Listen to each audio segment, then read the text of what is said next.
Hello, guys. Today I'm going to talk about something for young people, teenagers, or even some of you that are above 20 in their 20s, and they're stuck in a situation when they are controlled by a narcissistic, controlling, not very compassionate parent. So some parents, especially narcissistic ones, they want control over you. And they do that by manipulating your mind and your emotions. And as a kid, as a son, as a daughter, you don't really feel it. You're not very aware of that because they do it very well. And the second reason is that they're your parents. Could be your mom or your dad, doesn't matter. It usually happens when you have a single mom or a single dad that is taking care of you. But it can happen also as married parents, with married parents.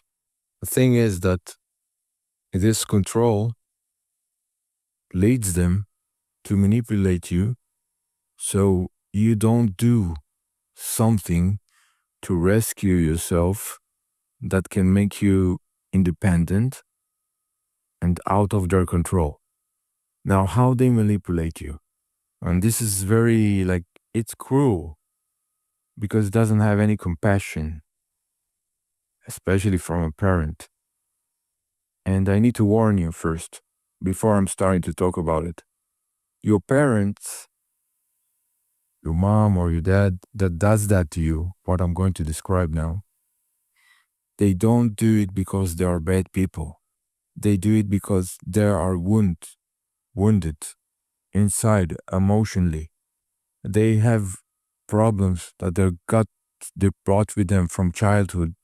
Somebody abused them, made fun of them, not letting them feel safe.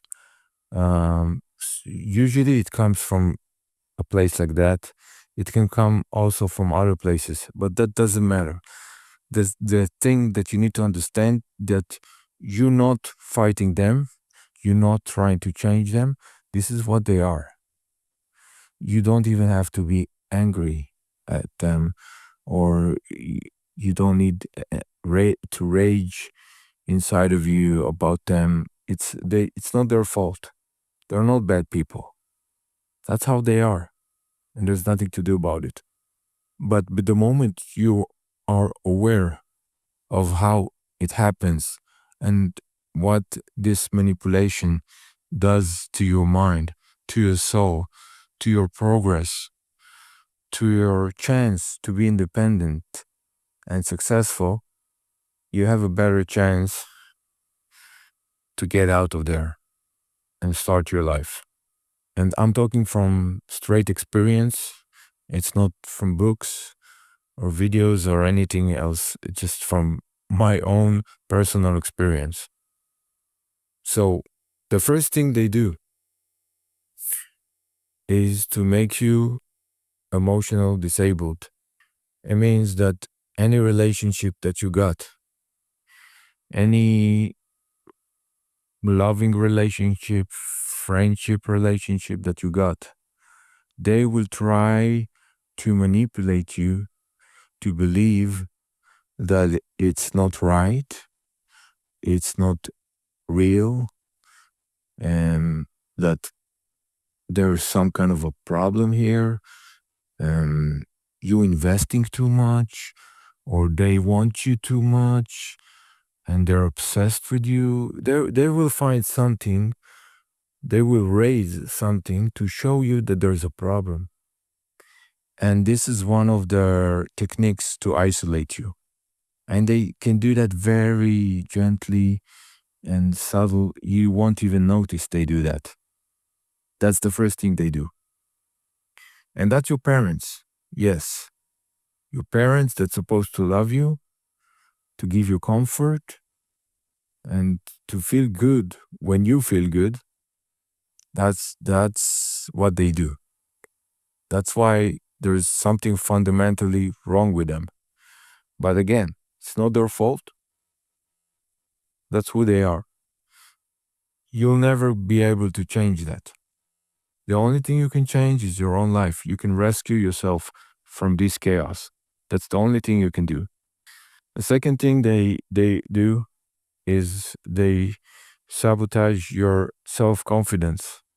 And they do that by sarcastic uh, remarks. Sometimes, like, oh, you're not very smart. You're not very, like, by the way, not as a statement, like, yeah, I know you're not very smart, or oh, you drip something on the floor, oh, you're so clumsy, it's not for you to live by yourself. Things like that makes you insecure about being independent. Now, they do that because they control freaks. They want to control you forever. Sometimes they either don't mind if you live with them forever, or sometimes they want to keep this control. Even when you move out and you live by yourself and you become independent, they still want to keep this control. They will try to do it with phone calls, with texts, but it's not going to be over ever. The only thing that can terminate it is your awareness. You cannot change them. It's who they are. They're not bad people. That's programming. That's their identity. They don't control it. It's who they are. So you need to be compassionate about yourself. First of all, compassionate for yourself, and understand that in order to save yourself, you need to develop awareness to understand what's going on around you. So this isolation can translate in so many ways. It can be with your friends, like normal friends. It can be with your girlfriend, and it can be with anybody. If it's a mom, it usually is gonna happen with your girlfriends. She's gonna try to sabotage that, because if you have a girlfriend and they suddenly see a potential for marriage, and you're going to get out of the house, you're going to have a different woman that she can gain control on you, or she's going to make you smarter and develop your awareness, and you're going to understand that your mom is very manipulative and she's a control freak, and she's actually damaging you slowly without anyone noticing. So if you have a smart girlfriend that sees that and she's making you aware of that, it's a threat for this mom. So anything can happen. It can come in many ways.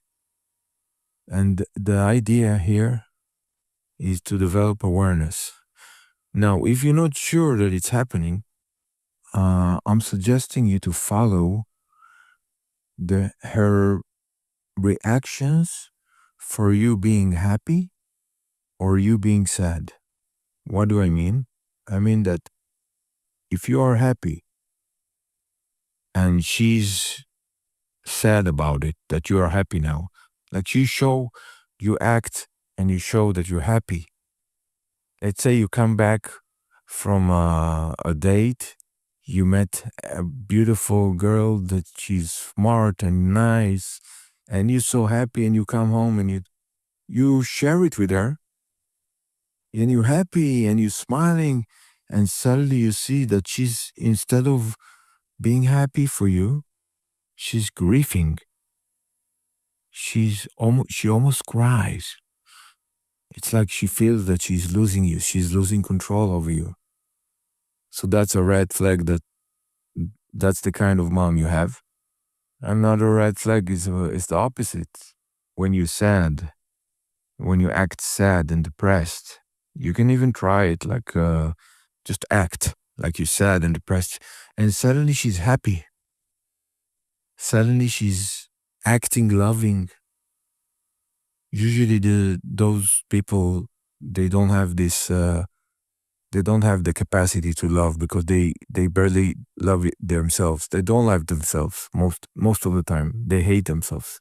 So if she's happy when you're sad, that's a red flag that you're under some kind of manipulation. And I don't have any other examples right now, but I'm going to continue to talk about it on the next podcast. I hope it's going to help you. And remember, it's not their fault. It's very important to remember that it's not their fault. Second thing you need to remember, you cannot change them. Absolutely cannot change them.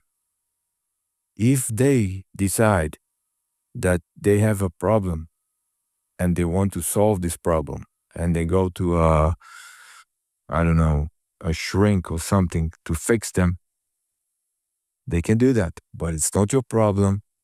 You're not their psychiatrist. You're not supposed to be there to fix them. You're not there to fix your parents. Your parents are here to be your caregiver, and you're not here to fix them emotionally or like deep issues that they have with their childhood. It's not your job. Don't ever try to do that. It's very important. Don't ever try to do that.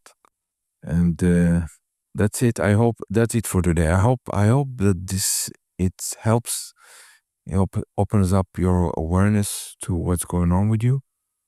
I'm gonna talk about it on other podcasts about how can you actually develop your awareness even more.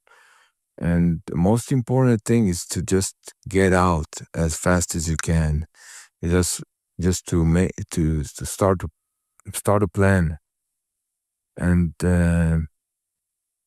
get yourself out of there as fast as you can. This is very important. And don't let the stress and the manipulation and the feeling that you're not worth something out there, because this is what they make you feel, that you're not strong enough to handle the real world. So you need to understand that there is nothing wrong with you and you can do whatever you want. Whatever you want. There's nothing wrong with you. There's something wrong with them, with the parent that did that to you. There's something fundamentally wrong with him. Catch you later, guys.